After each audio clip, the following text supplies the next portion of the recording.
I've always heard the voices. Most of the time they're soft and gentle, and I don't mind them being there. I admit, I enjoy their company. At first, they seemed like random echoes and cries, but as I got older, I realized they are not random in the slightest. I'm talking to dead humans. They talk about everything, but it seems as though there are things they can't talk about. I've made a few general rules, but that is a story for another day. I laid in bed. I don't normally have much trouble getting to sleep now.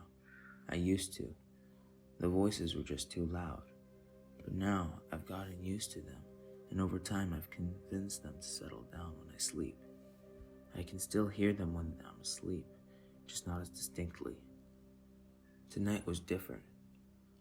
When I did finally get to sleep, the voices weren't jumbled and random.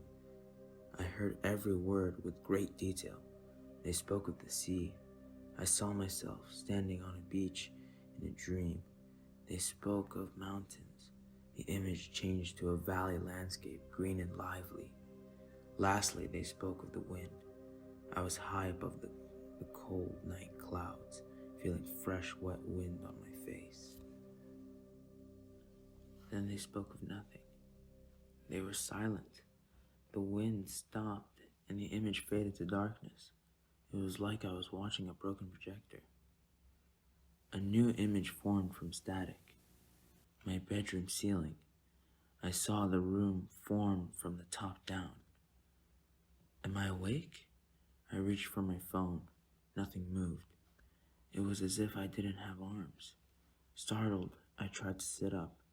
Nothing moved. I tried to speak. My mouth didn't open. I began to panic. I fought the force holding me down, but there was nothing to fight. My head was spinning. My body seemed to move with it. It felt like my weight was shifting in circles. Wake him up. He should stay still. It will pass. Again, they fell silent. My bedroom door opened. Don't look him in the eyes, Joey. He will leave. They've never said my name before.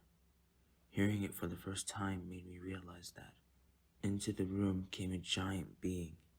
As he progressed through the room, he unfolded, his upper body covered most by the ceiling. His arms bent backward at the elbows and dragged on the floor behind him. I closed my eyes. I tried to scream. Silence. The voices were still quiet. As crazy as it sounds, I believe they were hiding from it. I heard a loud animal noise, like an elk, but it wasn't in my ears. It was in my head. Keep it out. Don't let it in. They were panicking too. It had found them. It had yet to approach me. I opened my eyes. It was observing me, as if it looked straight into my soul. I believe it did. In my head, I heard banging, like a door being forced closed while something tried to open it. It was breaking into my head, and the people were keeping it out. It let out another cry, this one much louder. It was wounded. I opened my eyes again and saw it fumbling around my room. It was in complete agony. It made its way out of my room. It was free of my head. I snapped back into reality.